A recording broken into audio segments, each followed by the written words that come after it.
When my parents swapped my 21st birthday cake for a banner that said, "Congrats, future surgeon," they called me jealous. I left in tears, then opened my late grandmother's letter. That letter didn't just give me freedom. It proved I was never crazy for wanting to be seen.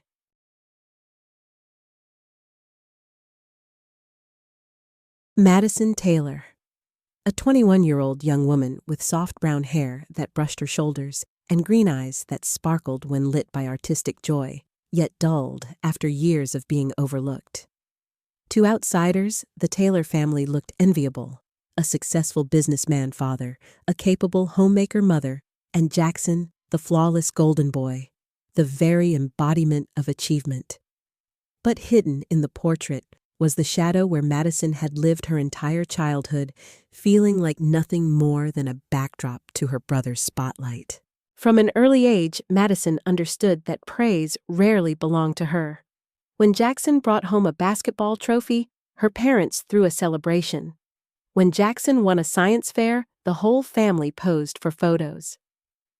Madison, even when she won a citywide art prize with her watercolor of their dog, Rusty, all she received was a distracted nod. "And did you hear your brother got into the gifted program?" That day, 7-year-old Madison stood in the kitchen holding her bright blue ribbon. Jackson was treated to ice cream. Her ribbon was left forgotten on the counter, stained by melting ice water. A small crack formed inside her, though she couldn't name it yet. "I will never be the priority." As the years passed, Madison developed a survival skill and outward calm. Beneath it, she hid her joy and her victories. Each award, instead of showing her parents, she tucked into a wooden box beneath her bed. It became her secret treasure chest, proof that she mattered. She only dared open it when Jackson wasn't home. Once, while Jackson was away at a tournament, Madison dared to hang one of her paintings in the living room, admiring it for a few hours, before taking it down, afraid her parents would scold her for making a mess. Every accomplishment was a flicker of light she never let blaze. She feared her fragile flame would be snuffed out the moment it was compared to her brother's brilliance. There was one person who truly saw her: Grandma Eleanor. With her silver hair pinned neatly and her sharp but kind eyes, Eleanor quietly nurtured her granddaughter's gifts. While Madison's parents gave her practical presents, textbooks, plain clothes, Grandma slipped her paintbrushes, museum passes, and a silver necklace with a palette charm. "You were born to color the world," she would say. "Don't let anyone make it gray." Her grandmother was the lifeline in a sea of invisibility. In Eleanor's home, Madison wasn't Jackson's sister. She was simply Madison, the girl with skillful hands and boundless imagination. Those afternoons mixing paints, learning brushstrokes, and hearing Eleanor's affirmations reminded her worth isn't measured by medals or grades. At home, though, everything revolved around Jackson. Taller, athletic, gifted, he was the pride in every conversation. When he walked into a room, all eyes turned to him. Madison often slipped away unseen. Dinner talk centered on his sports, his classes, his future in medicine. If she mentioned her art, she was cut off. Be practical. Stop dreaming. Each remark drove the nail deeper. Your dream isn't worthy. By her teens, Madison wore a mask. To friends, she was the funny, easygoing girl hiding her loneliness. At home, she was the obedient daughter who asked for little. But in her journal, page after page read, "Why am I always second? Why do my wins vanish as soon as Jackson speaks?" Ink blurred with tears. At 16, she was chosen to show her work at a statewide student exhibition. It should have been her proudest moment. Instead, her parents skipped it to attend Jackson's award ceremony. Madison stood in the gallery surrounded by proud parents snapping photos of their children, her chest hollow. Only Eleanor was there. With a hand on her shoulder, she whispered, "Remember, you don't need their eyes to shine. You only need yourself." Turning 21, not just the legal age of adulthood, but like a ritual of stepping across the threshold of life. For Madison, this was a rare opportunity, perhaps the last opportunity to have a day that belonged to her alone. After 2 decades being swallowed in Jackson's glow, she swore that this time she would be the center. 3 months before her birthday, Madison quietly made plans. She didn't dare let her parents take full control of organizing because she knew the result would once again revolve around Jackson. Instead, she boldly called the luxurious club where her family often gathered and booked a private room for 30 guests. She chose a silver burgundy theme, silver symbolizing the light of maturity, burgundy the color of rich wine, symbolizing the ripeness of an artist's soul. For Madison, this was not merely color, but a message: I am grown and I have my own taste. The guest list she carefully wrote in her notebook. In addition to a few close relatives, Madison invited her university friends, some professors who had encouraged her, and of course the family. She knew she could never exclude Jackson from her life. But this time, she put her name at the top of the invitation, celebrating Madison Taylor's 21st birthday. Although excited, Madison still carried the old anxiety. What if they dismiss me again? She asked herself each night. But this time, she tried to stay optimistic. She told herself, "This is my party. Whatever they do, I already took the initiative." On weekends, Madison often sat for hours in front of her laptop looking at cake designs on the website of the famous Bellamy Bakery. She chose a 3-tier cake covered in white icing, trimmed with burgundy flowers with the words on top, "Happy 21st, Madison." Each time she looked at the design, her heart warmed. At least there would be one cake that carried her name. A week before her birthday, Madison decided to try on her dress. She bought a fitted, knee-length dress, burgundy, with silver shimmer. When she tried it on and stood in front of the mirror, she saw a different version of herself, no longer the forgotten little girl, but a young woman, confident and proud. In the small room, Madison practiced walking a few steps, turning, then stopping before the mirror, bowing slightly, as though receiving congratulations from guests. She whispered, "Thank you all for coming today. This is the most special day of my life." Each time she practiced, her voice grew steadier, as if her confidence was being reborn. Amber, her roommate, also noticed Madison's excitement. Even though busy with her hospital internship, she always listened whenever Madison eagerly talked about decorations or food for the party. One morning, when Madison had just woken up, she found a card taped to the bathroom mirror. The handwriting was round, a little rushed, but full of sincerity. "Happy 21st birthday, my beloved artist. Remember, you always deserve to be at the center." Amber, just a small card, but Madison felt recharged with energy.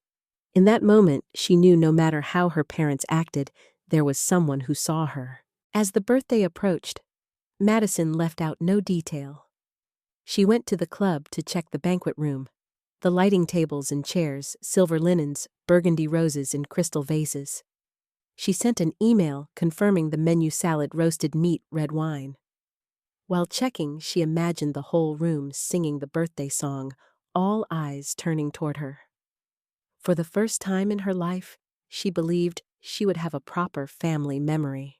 But whenever she closed her eyes, the past returned: the blue ribbon left forgotten on the kitchen counter, the rusty painting overshadowed by Jackson's news, the exhibition without her parents' presence. Those memories rose like waves, leaving Madison both eager and fearful. She knew her heart was still vulnerable. The night before her birthday, Madison wrote in her journal, "Tomorrow I turn 21. Tomorrow I will stand at the center. Whether my parents remember or not, I will remember myself." That afternoon, Madison drove back to her childhood home. Golden sunlight stretched across the familiar suburban streets, the rows of trees on either side swaying as if to welcome her back. She turned the music up, singing along to her favorite melodies. On the seat beside her sat the bag with her burgundy dress and invitations, along with a small box containing a gift for her parents, a token she hoped would help them recognize her maturity. She imagined when she opened the door, her mother would smile, her father would beam with pride, relatives would clap and cheer. The room would be filled with the silver and burgundy theme she had chosen, and on the banquet table, the dazzling 3-tier cake with the words, "Happy 21st Madison," would be waiting for her to cut amid cheers. In that moment, Madison believed that after years of standing in the shadows, she would finally step into the light. But as soon as her car turned onto the familiar street leading home, she froze. The sidewalks on both sides were packed with cars. So many guests, she murmured. But her initial joy quickly gave way to unease. She entered the house with a forced smile, her hand clutching tightly at the strap of her bag. And then, the scene before her made her feel as if she had fallen into an abyss. Instead of the silver and burgundy she had planned, the room blazed in blue and gold. The tablecloths, the balloons, even the flowers bore the colors of Jackson's medical school. A massive banner stretched across the wall.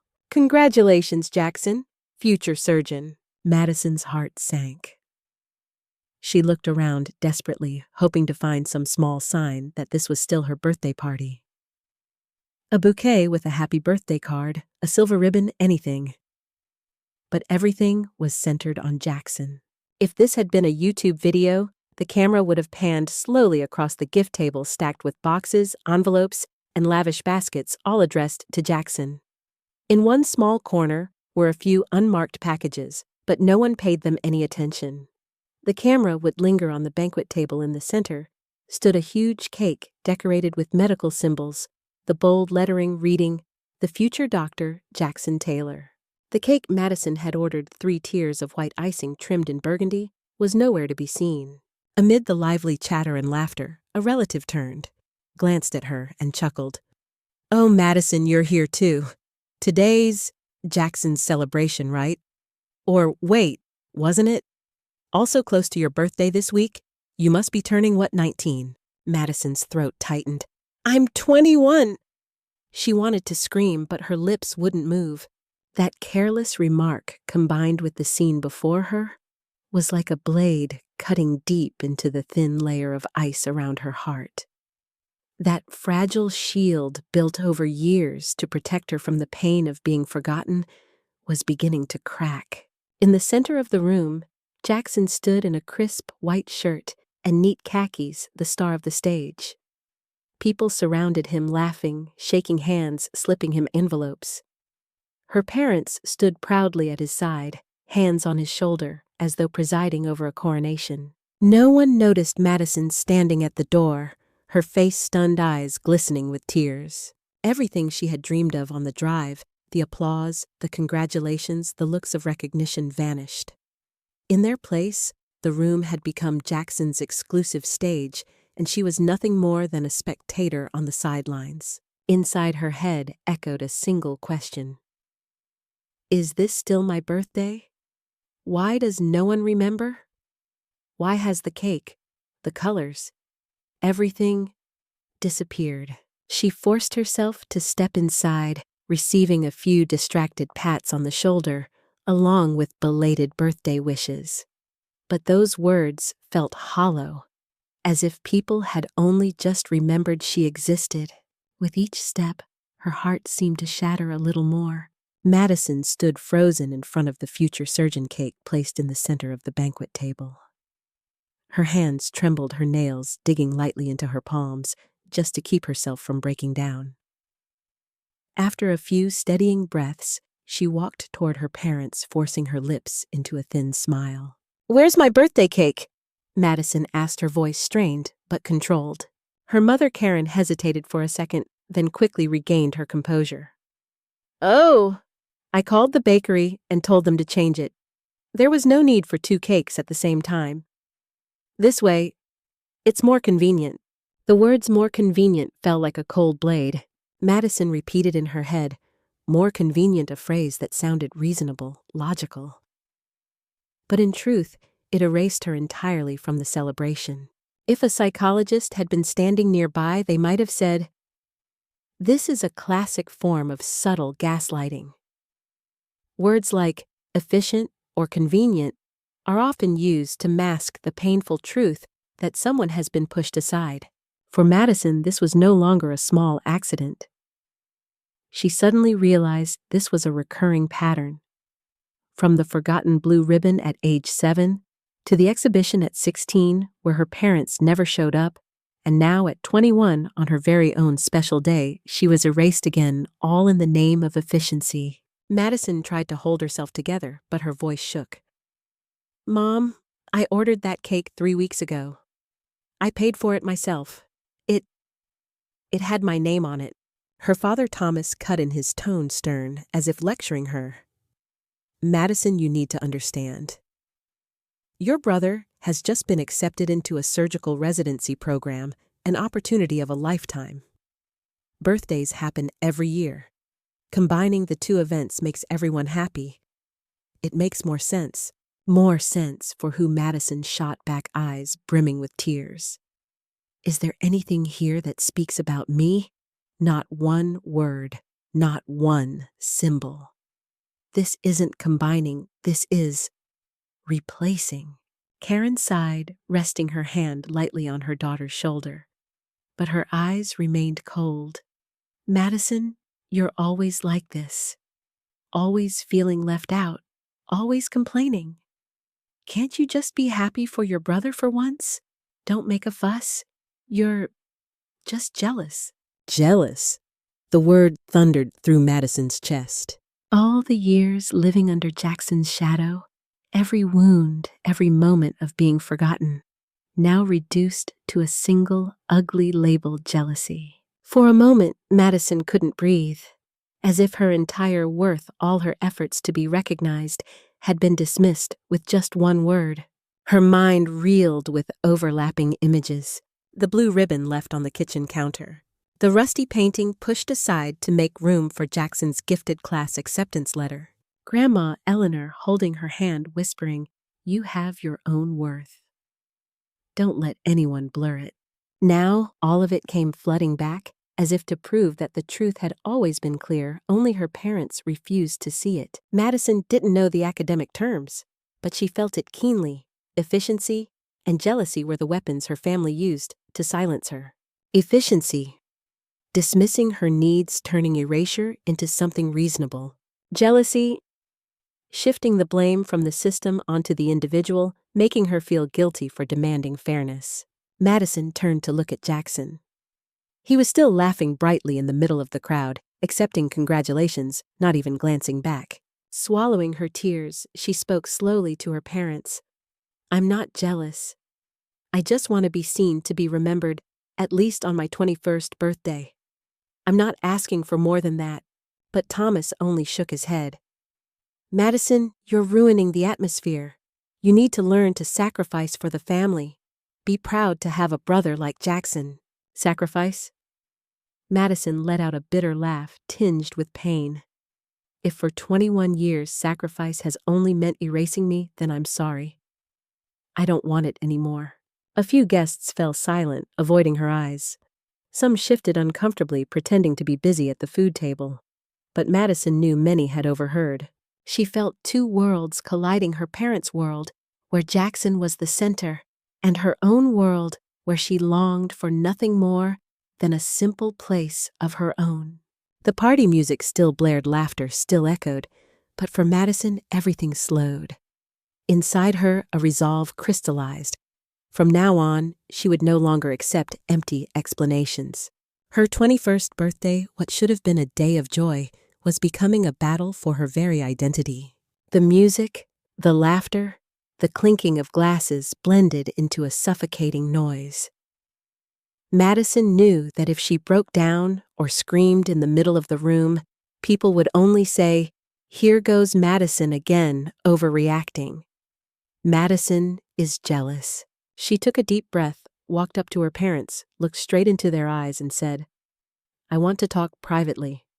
Just the two of you and me." Thomas frowned. Karen's face showed irritation, but the unwavering determination in Madison's eyes left them no choice. The three of them walked quietly down the hallway into her father's familiar study, a room lined with dark wooden shelves and a desk that radiated authority.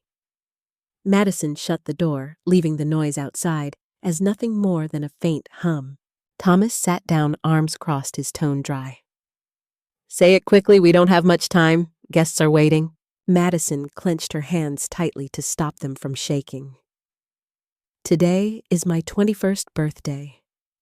I booked the room, I ordered the cake, I prepared everything. But when I walked into the house, I realized I had been erased. Not a single sign mentioned my day, only my brother. So tell me, do you even remember what today is?" Karen sighed, waving her hand as if brushing away something trivial. "Of course we remember, Madison. But Jackson was just accepted into a prestigious residency program. That's a once-in-a-lifetime moment. You have a birthday every year. We just combined them to make it more efficient." "Efficient!" Madison repeated each syllable, her voice breaking. "Do you even know what it feels like to be replaced on your own 21st birthday?" Thomas cut her off, his tone sharp enough. "Madison, this is about your attitude. If you were truly mature, you'd know how to step aside and let your brother have the spotlight. So now you have two choices. Go back to the living room, apologize to everyone for your behavior, or you can leave until you've learned how to act properly." The room went silent. The faint music outside seemed to come from another world.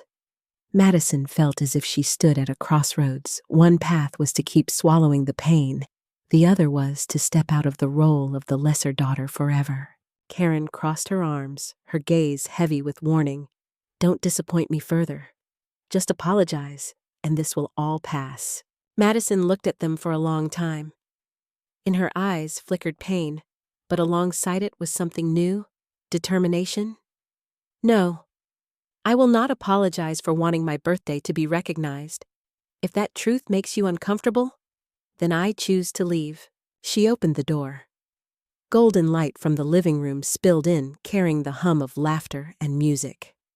Before stepping out, Madison glanced back and saw the glowing future surgeon cake under the yellow lights. To her, it looked like a stage spotlight, one that would never belong to her. For a fleeting moment, Madison felt her heart shatter.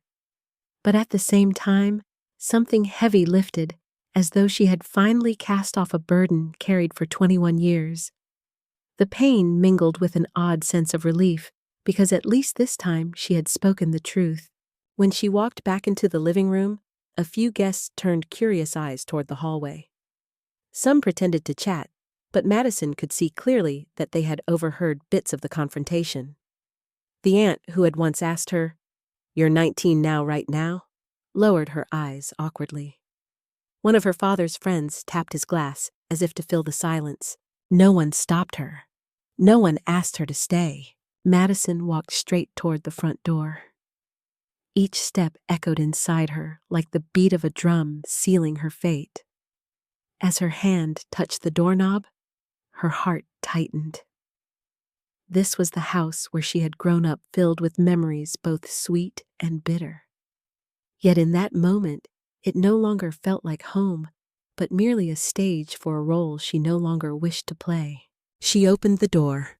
A cool breeze swept in, carrying with it a sense of release. In her car, Madison broke down in tears. The sobs came uncontrollably, but this time not only from pain. These were tears of liberation. She thought of her grandmother, Eleanor. "You don't apologize for existing, for wanting to be seen." That night, Madison realized leaving was also a form of growing up. After leaving the suffocating house, Madison drove aimlessly. Streetlights streaked past the car window like blurred flashes of light. Her heart still ached, but deep down, a new determination had begun to spark.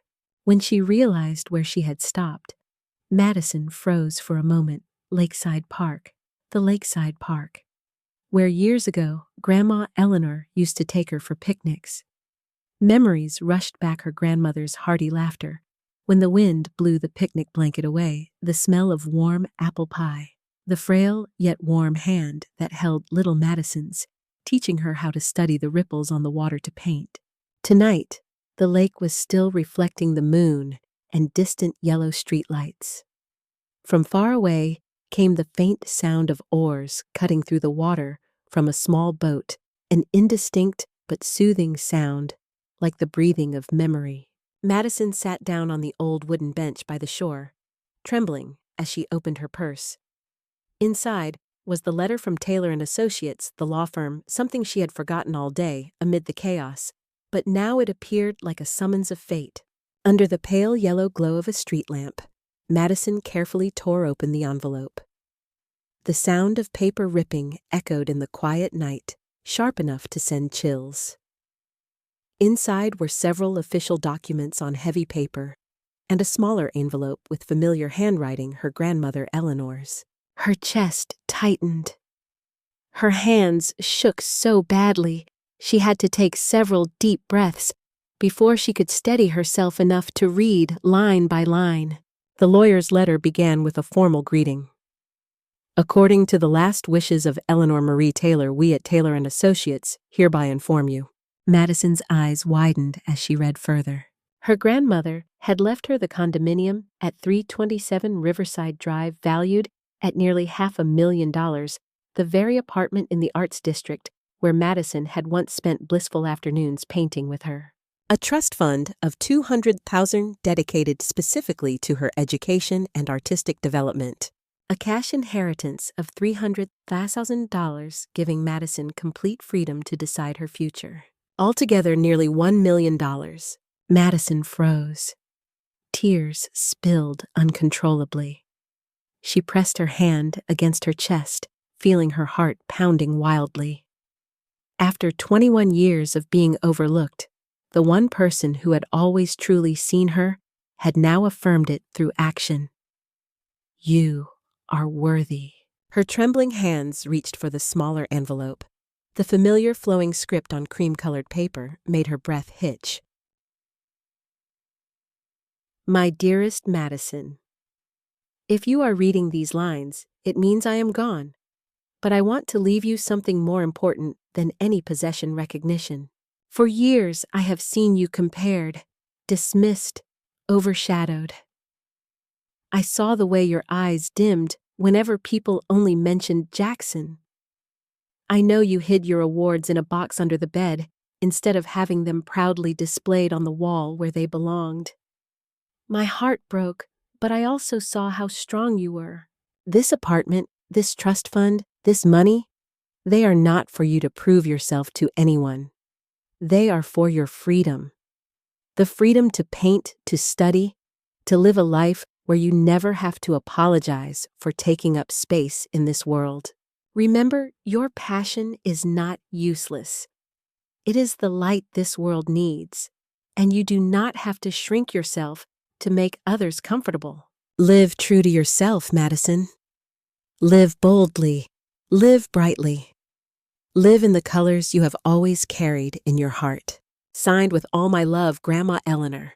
When she finished reading, Madison clutched the letter to her chest and broke down in sobs. But these were no longer the stifled cries of resentment, they were tears of release.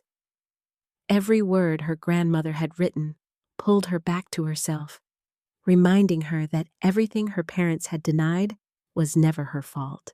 The faint sound of the rowing boat mixed with the rustling night breeze. For a fleeting moment, Madison almost heard her grandmother's voice whispering, "You don't need to apologize for wanting to shine."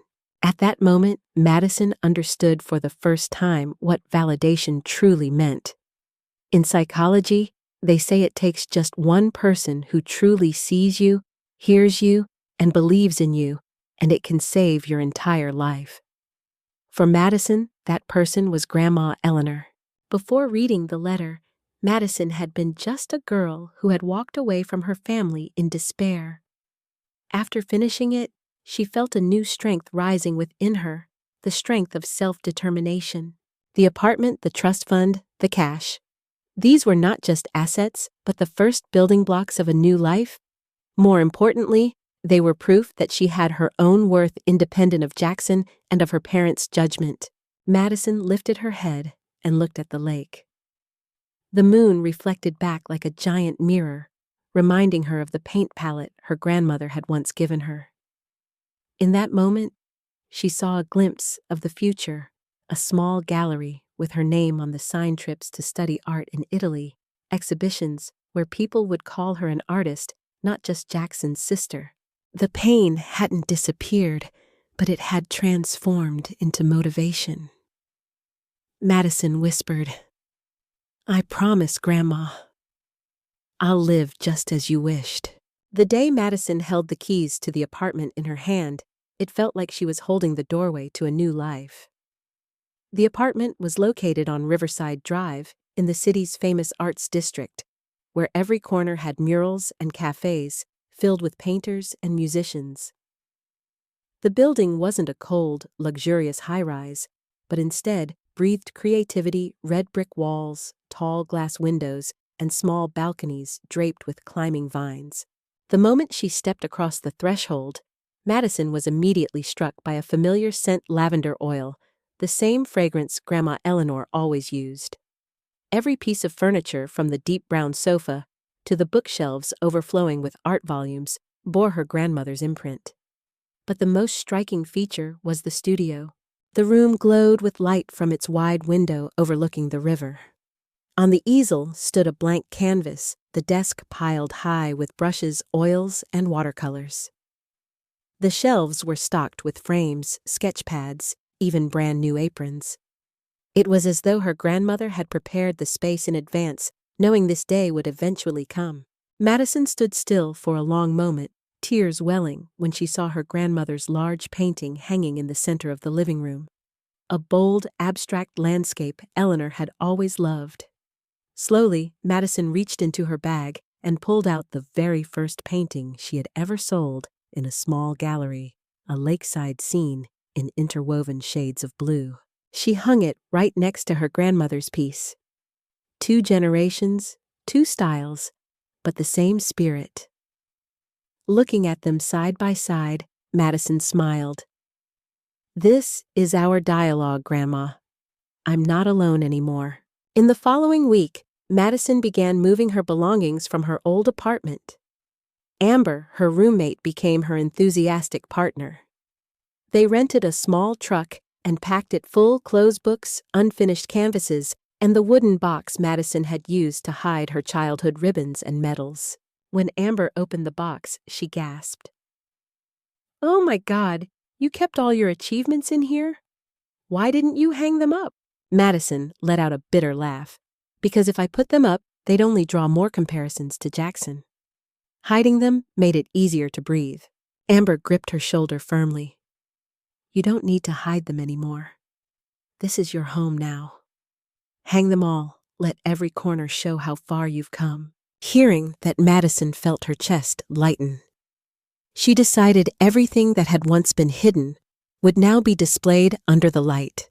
When they set down the last box, Amber opened a bottle of red wine and poured 2 glasses. She raised hers. "Welcome to freedom, artist." They sat in the middle of the half-empty apartment, surrounded by cardboard boxes, laughing in the mess. For Madison, this felt like real family, not the one bound by blood and obligations, but the one chosen by love and recognition. Amber suggested I'm coming here every weekend. We'll make it our ritual, wine and art night. We'll drink wine, put on jazz, you'll paint, and I'll write in my journal. Our own ceremony. Madison's eyes shimmered as she smiled. Yes, a little family, but one that truly sees each other. In the days that followed, Madison spent hours in her studio. She hung all her old awards on a single wall, turning it into her validation wall. Each time she looked at it, it felt like stitching back together the torn pieces of her life. She began experimenting with new artistic styles, blending her grandmother's techniques with modern colors. One canvas blazed in fiery reds, expressing the anger of being forgotten. Another bloomed with gentle blues, telling the story of freedom. Each painting was a scar transformed into art. At night, when alone, She often placed Eleanor's letter beside her easel, rereading the line, "You don't have to apologize for taking up space in this world." It became the compass for every brushstroke. Not just within the apartment, Madison also began immersing herself in the local arts community. She visited small cafes, chatted with young painters, and attended street exhibitions. Each time she introduced herself, she no longer hesitated. "I'm Madison Taylor, an artist." No one compared her to Jackson. No one asked about her family. Here, her worth lay in her work, in her own story. If, in Chapter 5, Madison had endured the collapse of identity forced by her family to choose between silence or leaving, then in Chapter 7 she entered the stage of reconstructing identity. In therapy, it's called identity reconstruction, rebuilding yourself from broken pieces, but this time intentionally and freely. The apartment, the studio, the paintings side by side, all were symbols of a new identity taking shape. On her first night in the apartment, Madison lay on the bed her grandmother had left, gazing at Eleanor's painting hanging next to her own.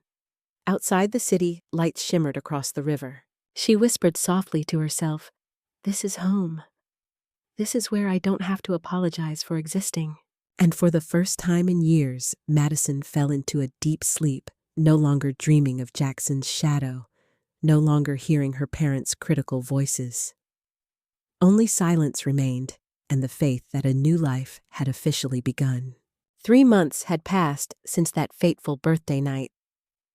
During that time, Madison lived in her new world.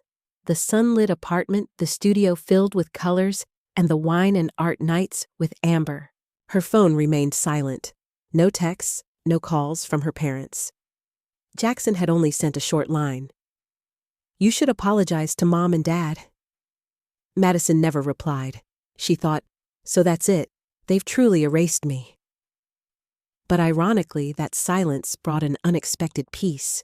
No more waiting for recognition, no more tension from constant comparisons. One winter afternoon, while Madison was halfway through a riverside painting, her phone suddenly vibrated. The screen lit up Mom. Her heart pounded, her hand froze. Months had passed since she'd last heard her mother's voice.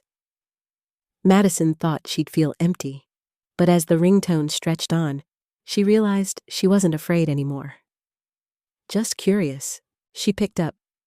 Madison Karen's voice sounded cautious, then quickly shifted into its familiar commanding tone.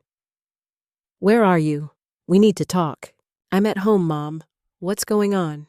A brief pause, then Karen went straight to the point. "We heard that Eleanor left you quite a lot of assets. An apartment, a trust, and cash. You're young, you don't have experience managing money. We think it's best to sit down together and figure out how to use it wisely." Madison closed her eyes. Months ago, she would have cried, felt violated, belittled. But now, after nights of rereading her grandmother's letter, after hanging her painting beside Eleanor's, she felt something different, calm.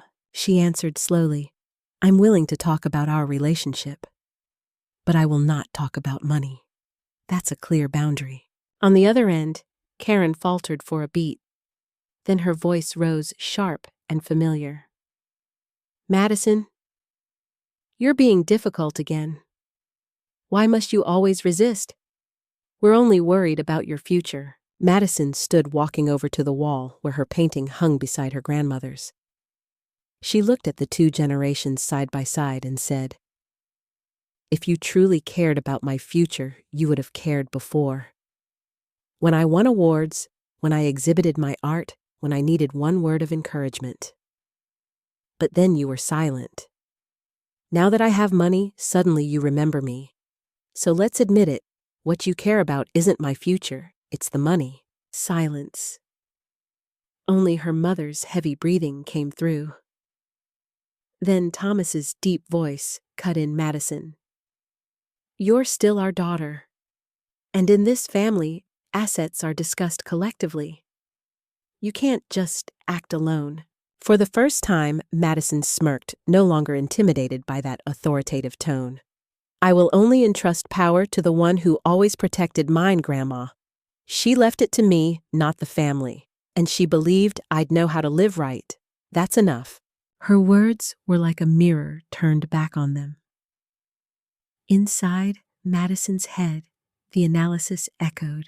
Her parents had once used power to erase her needs, but now she held real power not to control others, but to control herself. She realized the money was just an excuse.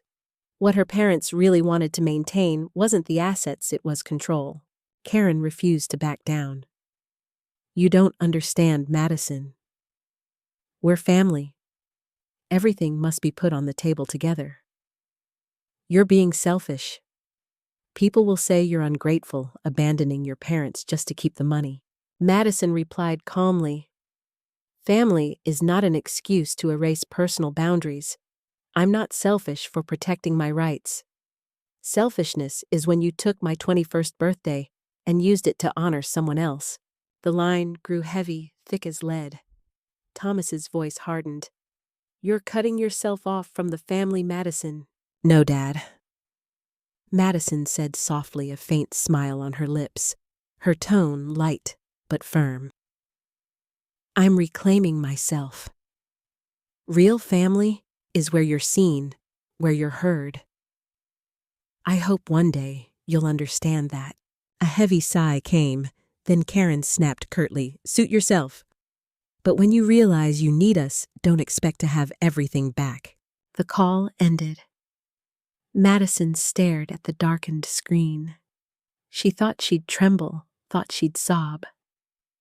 But no, she felt her heart like a lake after a storm rippled, but clear and calm. In family therapy, there's a concept called differentiation of self, the ability to separate your identity from the control of the family system. Madison had just lived that moment. By daring to draw the line, we can talk about relationships, but not about money. She redefined her role. And the most important part, she didn't scream, didn't beg. She was calm, clear, and it was that calmness that gave her power back. Madison returned to her studio, sat down before the unfinished canvas. She added a few strokes of deep blue, like a river flowing gently after a storm. In her heart, Eleanor's words echoed once more. "Don't apologize for taking up space in this world." She smiled. Today she had taken up space rightfully without permission. One weekend morning, while Madison was arranging paint boxes in her studio, her phone buzzed. A message appeared. "Jackson, can I see you once? Just the two of us. I want to talk seriously." Madison bit her lip. In that instant, the memories of her birthday night rushed back, the yellow lights shining down on the future surgeon cake, her parents' accusations. "You're just jealous." And Jackson, standing there in silence, letting it all happen. She hesitated. Part of her wanted to erase all ties, but another part longed to hear something she had never once heard from her brother in 21 years, an admission. Finally, Madison texted back, "Okay, Riverside Cafe, 4 p.m. The meeting place was a small cafe in the art district, its walls covered with young artists' paintings, a large glass window opening to the river glittering in the afternoon sun. The air was rich with the scent of freshly roasted coffee and a hint of waffle sweetness. Madison walked in and spotted Jackson sitting in a corner. He wore a simple shirt, none of his usual confidence. His hand nervously spun the untouched coffee cup, his eyes restless like a student awaiting test results. When Madison sat down, silence stretched between them. Jackson cleared his throat, hesitant. "Thanks for coming. I don't know where to start." Madison folded her arms, gaze steady. "Just say it." Jackson nodded, took a deep breath. "I want to apologize. On your birthday, I should have said something. I should have stopped Mom and Dad from turning your party into my celebration. But I stayed silent. I know how much that hurt you." He paused, then continued, voice low but clear. "Truth is, I've been silent my whole life. From the time we were kids, I was put on a pedestal. Every achievement was celebrated while yours were ignored. I knew it. I benefited from that favoritism. And instead of sharing the spotlight, I let you live in the shadows." His fingers kept twisting the cup, his eyes avoiding hers. "For the first time, I thought of this word," he whispered. "Fairness. No things have never been fair for you." I pretended not to notice, just to keep my safe place.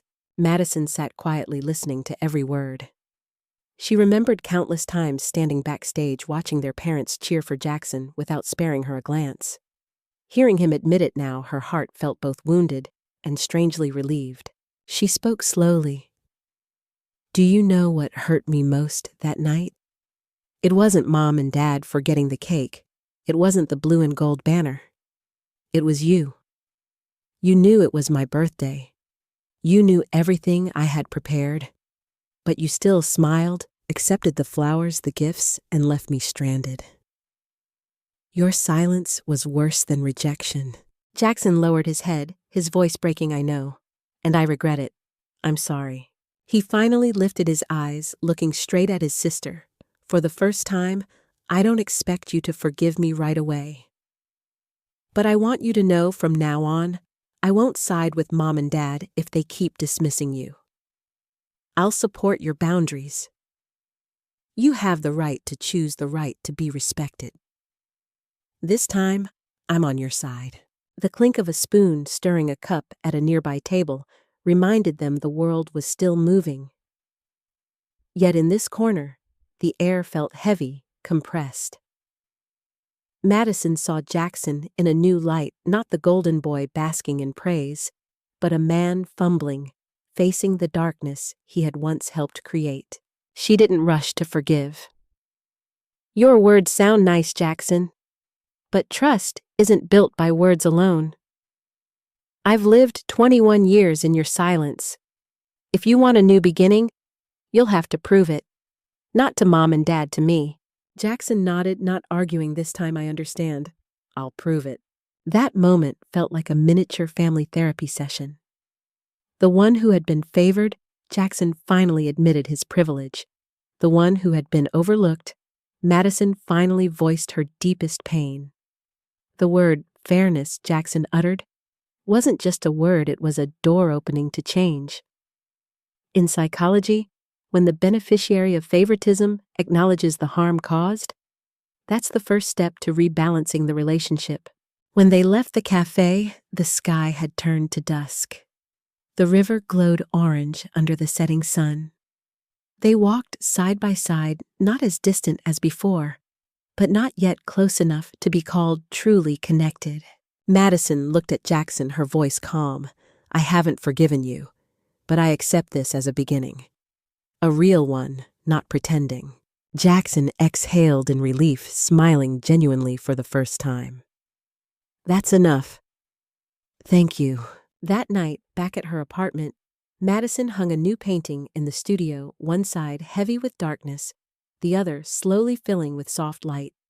At the center, two figures stood side by side, not touching, but no longer turning away. She titled the painting, "First Step Toward Fairness." Looking at it, Madison knew forgiveness doesn't come in a day. But the truth had been spoken. And sometimes one admission is enough to shift the entire course of a relationship. One Saturday afternoon, Madison stepped into her childhood home, a place that had witnessed so many silent wounds. The wooden door still gleamed, the chandelier in the living room still cast its golden light like on her 21st birthday. But the atmosphere was different, silent, tense, as if everyone knew this would not be an ordinary family dinner. Her father, Thomas, sat in his familiar armchair, stern as always. Her mother, Karen, arms folded, eyes cold with a trace of unease.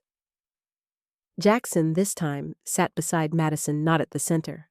Madison carried a small folder. She placed it on the table as though this were a strategy meeting, not a family conversation. Thomas cleared his throat. "We're here to resolve our issues. Hopefully we can all put the past behind us and move forward." Madison gave a faint smile. "I hope so too. But to move forward, there has to be honesty. Karen frowned. Madison, don't make this more dramatic than it is. It was just a party. Madison opened the folder, pulling out several photos, the blue and gold future surgeon banner, the cake shaped like a scalpel, the gift table with Jackson's name on every package. This wasn't just a party. This is data. Photos from that night. Not one sign that it was my birthday. No banner. No cake. No presents. If this was a combination, then where's the evidence? Everything revolved around one person, and it wasn't me. The air thickened. Thomas leaned forward, but Jackson quickly interjected, "Dad, let her finish." Karen sighed, her voice smaller. "Maybe we rushed things. We should have acknowledged your birthday separately." It wasn't a full apology, but for Madison, it was the first acknowledgement she had heard in 21 years. She looked straight at her parents, her voice steady. "Then let me be clear. If we are to continue calling this a family, there will be 3 conditions." She raised 3 fingers. Respect. I will not accept being dismissed, compared, or erased from important occasions. No labels. Every time I react, you brand me as jealous. From now on, that ends. I have the right to feel hurt, to feel angry, without it being twisted into envy. No touching the inheritance. What Grandma left is for me and my art. No one but me has the right to decide how it's used. Thomas's brow furrowed, his tone stern. "Madison, you're speaking as if we're strangers. Family assets should—" Madison cut him off, her voice calm but sharp as a blade. "Stop, Dad. This isn't family property. This is the inheritance Grandma Eleanor left specifically for me. I will use it to paint, to study, to live the life she wanted for me.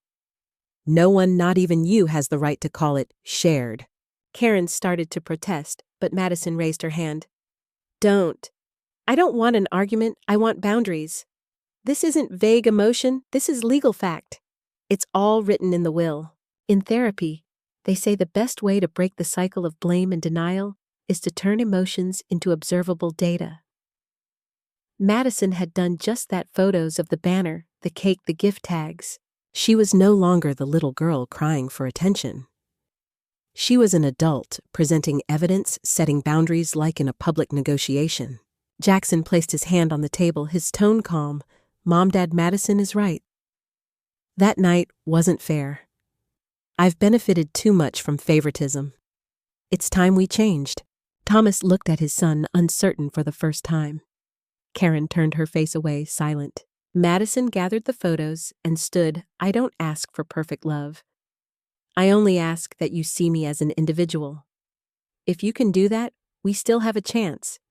If not, I'll move forward on my own." The atmosphere was heavy, but no longer suffocating. For the first time, Madison left the house not with tear-stained eyes, but standing tall, her steps firm. In that meeting, Madison had shifted the balance of power.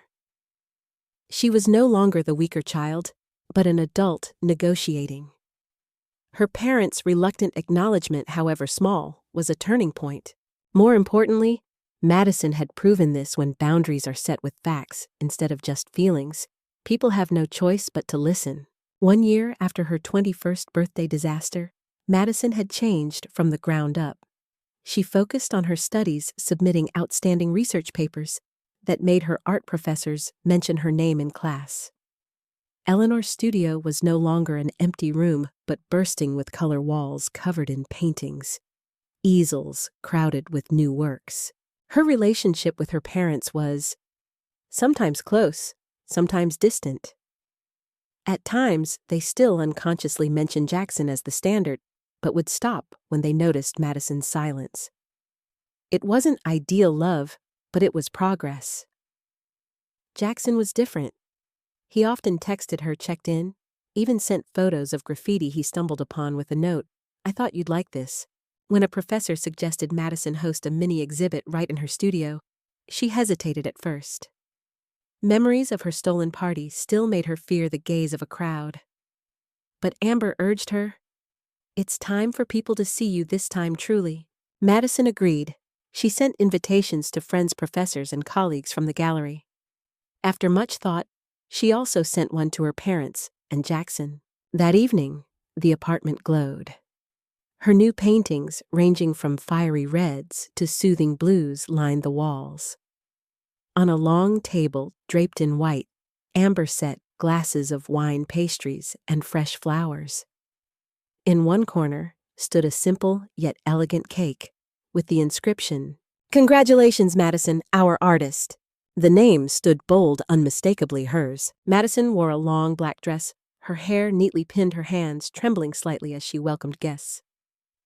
But when a professor smiled and said, "You've come so far," Madison, her heart steadied. Jackson arrived on time. This time, he didn't stride to the center as usual. He chose to stand at the edge, quietly observing, letting the spotlight fall only on his sister. When Madison stepped forward to give a short speech, her eyes met his, and for the first time, he nodded as if to say, "This stage is yours." Madison held the microphone, her voice still shaky but clear.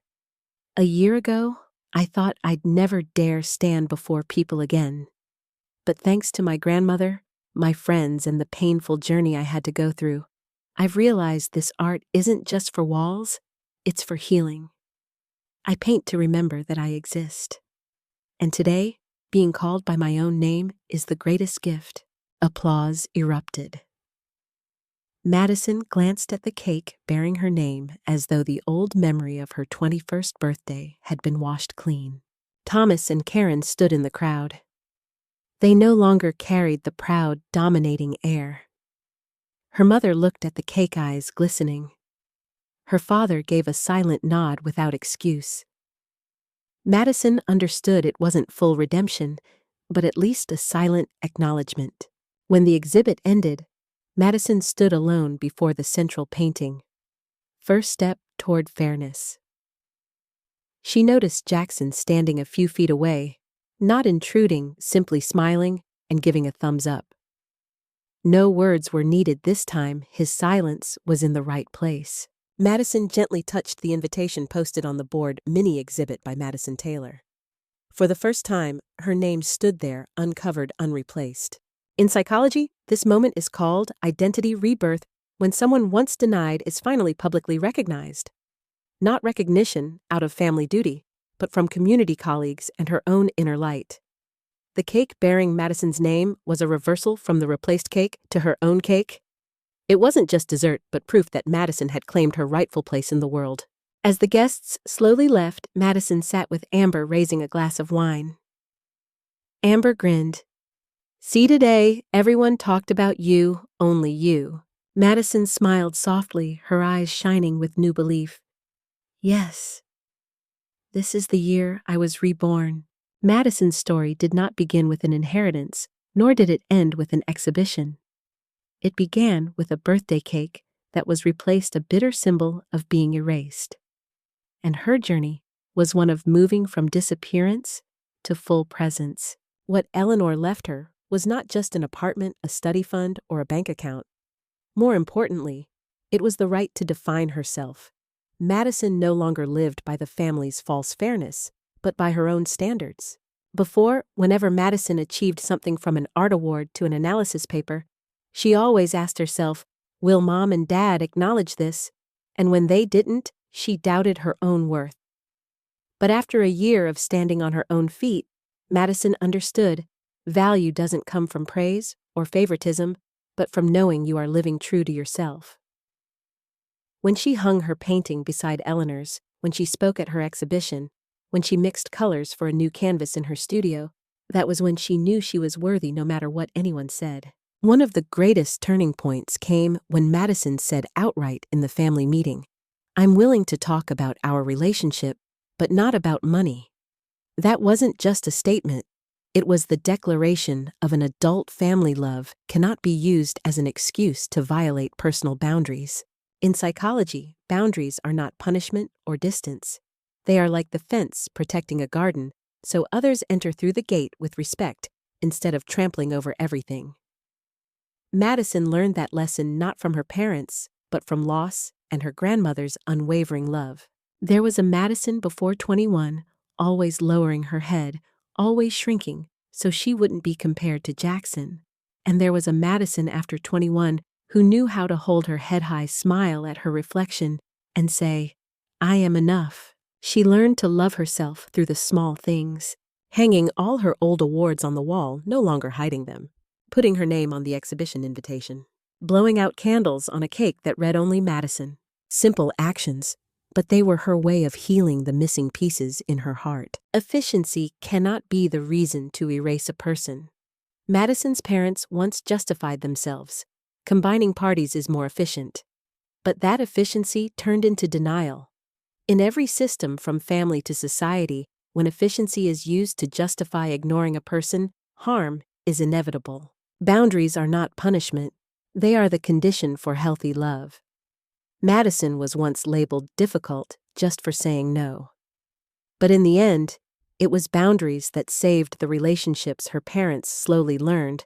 When to stop, Jackson learned how to step back to let her shine.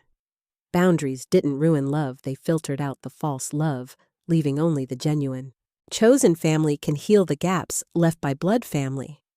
Amber with her wine and art nights professors, with their encouragement friends who came to her exhibit, all became Madison's family. Blood doesn't always guarantee fair love, but the world is wide, and we have the right to choose those who truly see us. If asked what was the greatest thing Eleanor left behind, Madison would not mention the apartment, the study fund, or the money. She left a different legacy, the spirit of living true. In her final letter, Eleanor wrote, "Don't apologize for taking up space in this world." Those words weren't only for Madison, but for anyone who has ever been overshadowed. They are a reminder we are not born to shrink so others can shine, but to create together a painting of many colors. One afternoon, sitting in her studio and watching the river flow outside the window, Madison smiled. She remembered the entire journey, the replaced cake, her grandmother's letter, the tense phone call, the family meeting, the exhibition with her name on it. She realized she didn't need perfect parents. She didn't need the past to change. What she needed was inner freedom, to know she was worthy, to know she had the right to define her life. And in the glow of the afternoon light, Madison whispered, "I have been reborn, Grandma, and I will keep living the way you hoped I would."